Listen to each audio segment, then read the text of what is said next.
Good morning, students. In last class, I explained question 1 to 4 of exercise 4 of chapter 2. Today, I start from the question number 5. Last class में मैंने exercise 4 के जो 4 question है वो मैंने explain कर दिए थे. सबके आंसर भी मैंने आपको क्लियरली एक्सप्लेन कर दिए थे. Today I start from the question 5. तो क्वेश्चन 5 से मैं स्टार्ट कर रहा हूँ. The cost of 6 of 2/3 metre of cloth is rupees 2506 of 2/3. Find the cost of 1 metre cloth. यानी क्या गिवन आपको एक 6 of 2/3 मीटर जो क्लॉथ है उसकी कॉस्ट दे रखी है आपको 2506 of 2/3 क्या इसकी कॉस्ट गिवन है. तो क्या करना है आपको 1 मीटर जो क्लॉथ है उसकी कॉस्ट फाइंड करनी है. तो सबसे पहले जो गिवन है वो राइट करेंगे. The cost of 6 of 2/3 metre cloth कितनी गिवन है 2506 ऑफ 2/3 रुपीज क्या इसकी कॉस्ट गिवन है. और क्या करना है अपने को 1 मीटर जो क्लॉथ है उसकी कॉस्ट निकालनी है. तो ये ध्यान रखना ये यूनिटरी मेथड का सिस्टम होता है कि जब दो वैल्यू के कंपैरिजन में दो वैल्यू का जो कंपैरिजन गिवन होता है और उस कंपैरिजन में क्या होता है कि जब अपन कंपेयर करते हैं उसमें यदि वैल्यू क्या होती है डिक्रीज होती है तो डिवाइड होता है और इंक्रीज होती है तो क्या होता है मल्टीप्लाई होता है. तो आपको इसमें क्या दे रखा है 6 of 2/3 जो मीटर जो क्लॉथ है उसकी कॉस्ट दे रखी है 2506 of 2/3 रुपीज कॉस्ट दे रखी है. तो 1 मीटर जो क्लॉथ की जो कॉस्ट है तो 6 of 2/3 के कंपेरिजन में 1 मीटर जो क्लॉथ की कॉस्ट क्या रहेगी कम रहेगी ज्यादा रहेगी. ऑब्वियसली कम रहेगी. तो कम के लिए क्या लिखते हैं डिवाइड करते हैं. तो ये ध्यान रखना ये यूनिटरी मेथड का सिस्टम होता है. जब दो वैल्यूज में कंपैरिजन होता है तो यहाँ कंपैरिजन क्या है क्लॉथ की जो लेंथ है उसमें और रुपीज में कंपैरिजन है. तो वहां क्या होता है यदि कोई वैल्यू डिक्रीज होती है तो हमेशा डिवाइड करते हैं और इंक्रीज होती है तो मल्टीप्लिकेशन किया जाता है. तो इसी क्वेश्चन में क्या है 6 of 2/3 जो मीटर की क्लॉथ की जो कॉस्ट है वो 2506 of 2/3 रुपीज है. तो 1 मीटर जो क्लॉथ है उसकी कॉस्ट क्या रहेगी कम रहेगी. कम के लिए क्या करते हैं डिवाइड करते हैं. तो 2506 of 2/3 डिवाइडेड बाई 6 of 2/3. तो अब क्या करेंगे ये मिक्स फ्रैक्शन में ये भी मिक्स फ्रैक्शन में. तो क्या करेंगे दोनों को फ्रैक्शन में करेंगे. इसको जो फ्रैक्शन में करेंगे तो क्या करेंगे 2500 जो 6 है उसका मल्टीप्लाई कर देंगे 3 से. फिर जो आंसर आता है उसमें 2 प्लस करते हैं कितना आ जाता है 7520/3 इसका फ्रैक्शन आ गया. फिर डिवाइडेड बाई इस ये भी मिक्स फ्रैक्शन में. तो क्या करेंगे तो पहले 3 का टेबल को 6 टाइम बोलेंगे 18 to 20/3. अब क्या करेंगे 7520/3 और ये डिवाइड क्या करेंगे मल्टीप्लाई में कन्वर्ट हो जाएगा. जैसे ही डिवाइड मल्टीप्लाई में कन्वर्ट होता है तो ये वैल्यू क्या हो जाएगी रेसिप्रोकल हो जाएगी. कितना हो जाएगी 3/20.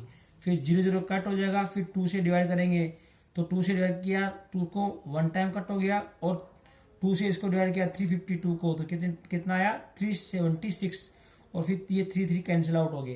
तो फाइनल आंसर कितना आ गया ₹376. Question number 6. A bucket contains 18 of 3/4 liter of water. How many jugs of capacity 3/4 liter can be filled from the bucket to empty the bucket? यानी इस क्वेश्चन में क्या दे रखा है एक बकेट है जिसमें क्या है 18 of 3/4 लीटर क्या है पानी भरा हुआ है. हाउ मनी जग्स ऐसे कितने जग्स जिसकी कैपेसिटी कितनी है 3/4 litre can be filled from the bucket to empty the bucket. यानी बकेट में से 3/4 लीटर जो कैपेसिटी के कितने जग्स फिल करेंगे ताकि क्या है बकेट पूरी खाली हो जाए. तो इसमें क्या करना है नंबर ऑफ जो जग्स आपको फाइंड करना है. तो इस तरह जब क्वेश्चन आते हैं तो ये ध्यान रखना जब कोई भी नंबर ऑफ आइटम निकालते हैं तो मोस्टली क्या होता है जो दो वैल्यू गिवन रहती है उसमें ज्यादा वैल्यू में कम वाली वैल्यू क्या करते हैं डिवाइड करते हैं. तो इसमें क्या है amount of water in bucket दे रखा है 18 of 3/4 लीटर और capacity of water of 1 jug की दे रहा है कितना 3/4 लीटर. तो नंबर ऑफ जग निकालते जब अभी मैंने आपको बताया था कि इस तरह के क्वेश्चंस आते हैं जिनमें क्या नंबर ऑफ आइटम्स निकालते हैं तो हमेशा क्या करते हैं जो बड़ी वैल्यू होती है लार्जर वैल्यू होती है उसमें स्मॉलर वैल्यू का डिवाइड करते हैं. तो इसमें 18/3/4 लार्जर है और डिवाइड करेंगे किसका 3/4 जो स्मॉलर वैल्यू का है. तो फिर कैलकुलेशन करेंगे.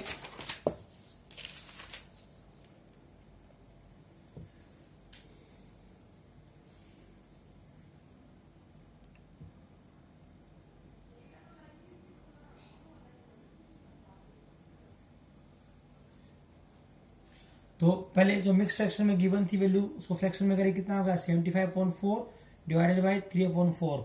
अब ये डिवाइड फॉर्म में है तो 75.4 मल्टीप्लाई डिवाइड को मल्टीप्लाई में कन्वर्ट करेंगे, मल्टीप्लाई कन्वर्ट करते ही क्या हो जाएगा 3/4 का क्या होगा रेसिप्रोकल हो जाएगा कितना 4/3। 4 और 4 कैंसिल आउट हो जाएंगे। फिर 3 की टेबल से 3 और 75 को कट करेंगे कितना आ गया 25।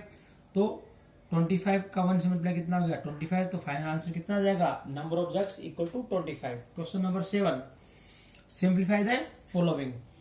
तो फर्स्ट क्वेश्चन है इसका 5/3 divided by 1/8। Second question 4/3/4 divided by 19। Third question 3/2 divided by bracket 1/2 plus 1। तो 1 बाय 1 मैं आपको एक्सप्लेन करूंगा।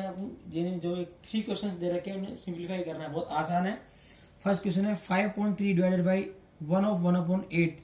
तो पहले 5/3 एज इट इज राइट कर दिया, फिर डिवाइड ये मिक्स फ्रैक्शन में है तो उसको फ्रैक्शन में करेंगे 8 का 1 से मल्टीप्लाई 8 और 1 9/8।